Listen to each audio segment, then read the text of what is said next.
Hey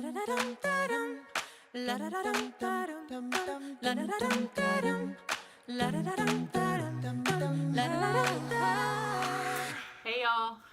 So it's been a while since I recorded last, and mostly that's because things started to move so quickly that I couldn't keep up, and I was barely hanging on to just normal daytime stuff.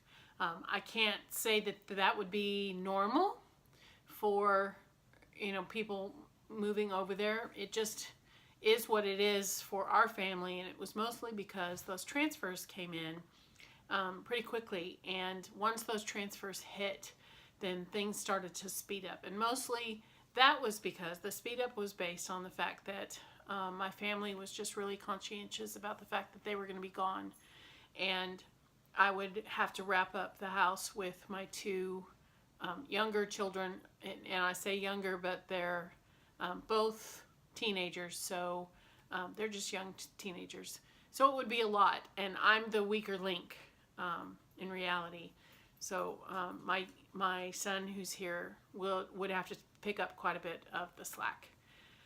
So the first three members of our family, my husband and my two older, they're not even teens. One's in his 20s, and my daughter is a young adult. She's officially an adult. They all left last Wednesday, and getting them out the door, I'll post a picture of all their baggage, their carry-on and their checked baggage. It was a lot. Getting them out the door into the airport, they boarded their plane at 5:50, and they arrived on the big island in Hilo at roughly 7:30 our time. So they'd been in the air all day. I think I have posted in another video that I broke my foot in June, which was really bad timing because, I'm already the weakest link in this family as far as physically, and so that just threw another wrench in the pile and slowed me down even more. So by the time we got back from the back from the airport, I was dragging, and my foot was too. So ended up taking the day off of work. The house is probably 90%. I mean, there's no really, I don't have a specific measurement, but probably 90% empty. And we've had it on the market already. This is our second weekend. And so we're hoping to get it under contract quickly. The dogs had extra things going on. In fact, I should take you for a walk and show you River's crate in just a few minutes, just so you can see the challenges that go along with shipping her. But anyway, so my last day of work is coming up really quickly, and I will use that last bit of time to finalize details about the house. I have quite a lot of paper that we have accumulated over the years. However, it's not something that I feel safe just throwing in the trash can, because a lot of it should probably be shredded. That being said, our shredder is, just a consumer grade shredder from the store, and really can't handle it. So what we've been doing is, as we identify an entire box full of shred paper, you can take it down to the UPS store and they'll shred it for you, 50 cents per pound.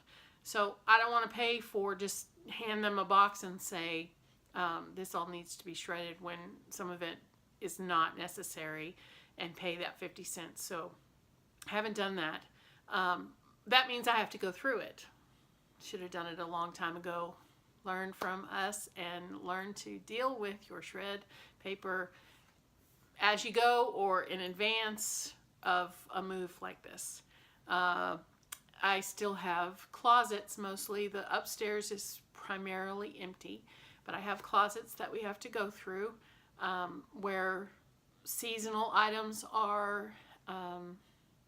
Can't think what else is in there. Some old luggage that we won't be taking because the luggage by itself is kind of heavy, and they've made upgrades in the style and engineering of newer luggage, so we don't want to use that old stuff unless I want to pack something in it, which I might do. But anyway, I need to go through it. So we're down to everything from upstairs. By the end of tomorrow, everything will be downstairs, and the upstairs of our home will be empty. That's one less thing to have to deal with. The cars shipped successfully back in July, and at the beginning of July, we learned a couple things with that too. Number one, we didn't pay for any kind of a premium service. We didn't know that that was something we needed to inquire about, and we weren't told about it. That premium service ensures that your vehicle gets on the first shipment to the island. And so they came and got both of our cars at the same time and took them to California at the same time, and they were at the pier and the port at the same time, but they shipped one and kept one. And they said it was because the Mini Cooper was the right size and could get on the ship easily, and the truck was bigger, and so it had to wait. And they already had a lineup of different vehicles ahead of it, so it was just first come, first serve, and they weren't sure, they couldn't guarantee when the truck would arrive. That was a little nerve-wracking because we're counting on the fact that those two vehicles get to Hilo before they did, so that they have them in time to work different shifts. It did work itself out, and everything was fine, but again, a little nerve-wracking. Had to make numerous calls to the transport company to find out where they are and what's going on, and they basically go to Honolulu first, from California to Honolulu, and then they get on a barge and they are transported overnight by barge to the Big Island. They actually got to the Big Island into Port of Hilo in time for my guys to get to the airport and actually just snag a taxi and go to the port and get the cars immediately, and then go back to the airport and pick up my daughter and all the bags. So that worked itself out.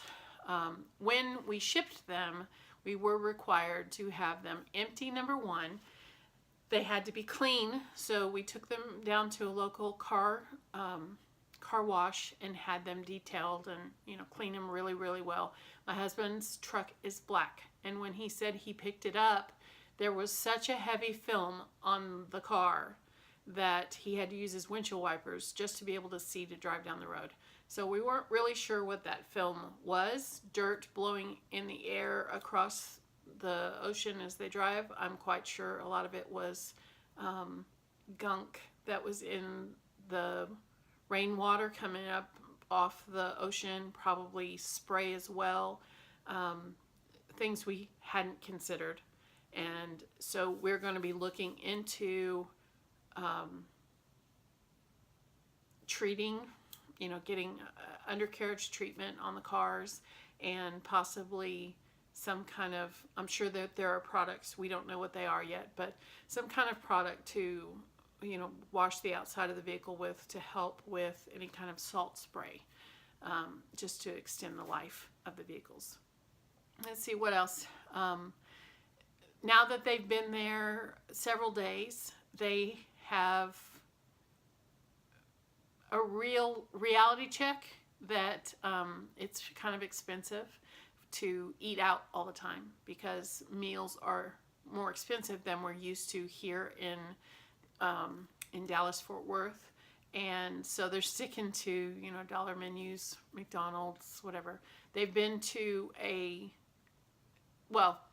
back up, the Walmart there is not quite the same as the Walmart here. The Walmarts here in our area have large grocery sections, and you can do all of your grocery shopping at Walmart.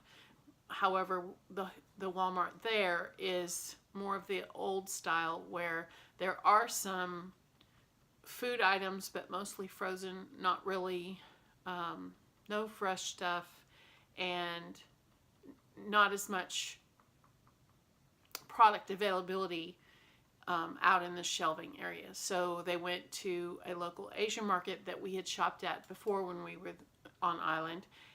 KTA is the name, and they picked up some good stuff there. But they also mentioned, that we are going to have to change the way we eat, which we knew was coming.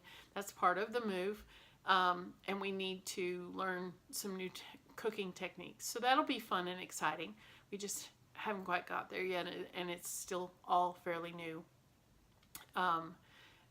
One of the things we knew was happening, and we keep getting over and over, when people find out that we're moving to Hawaii, they want to talk about how expensive things are. And that's true, that Hawaii is more expensive than the mainland. Oahu, in particular, is extremely expensive. The research I did shows that the national living expense, or national cost of living, would be 100% as our baseline. Where we live here in Dallas-Fort Worth, we're at 109%. And in Hilo, it's 115%. That's not so bad. It is a little more expensive, but that's only like a 6% jump. That's not so bad. Oahu, on the other hand, as an island, is 333%. So it's true that things are more expensive, but it depends on where you live, and it also depends on what you have access to on the island. Anything that the island can provide you will be more reasonable, and anything that you have to ship in is going to be more expensive.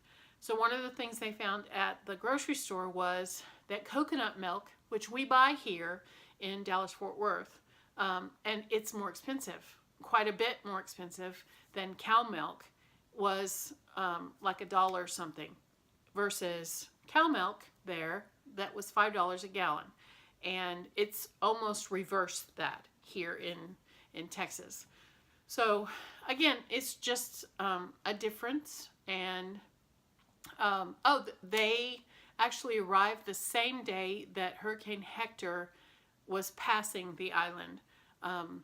We believed that it was just a blessing that Hector turned south and went on the south end of the island. They did get some weather effect of that, but no major storm damage.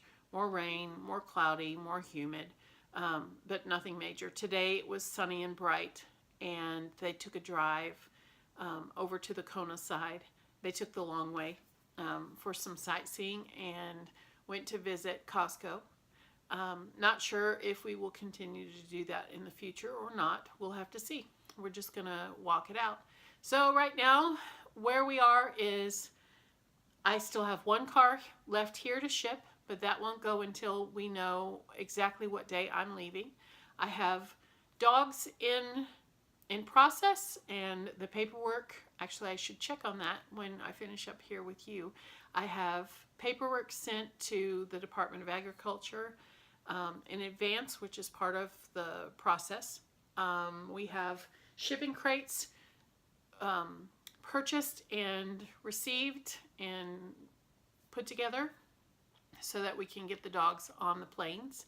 And I have a house that's nearly packed, and a family already in place and getting things together on that end. So I will get you pictures of the crates, and we'll talk to you soon. We're 1,000 miles from comfort.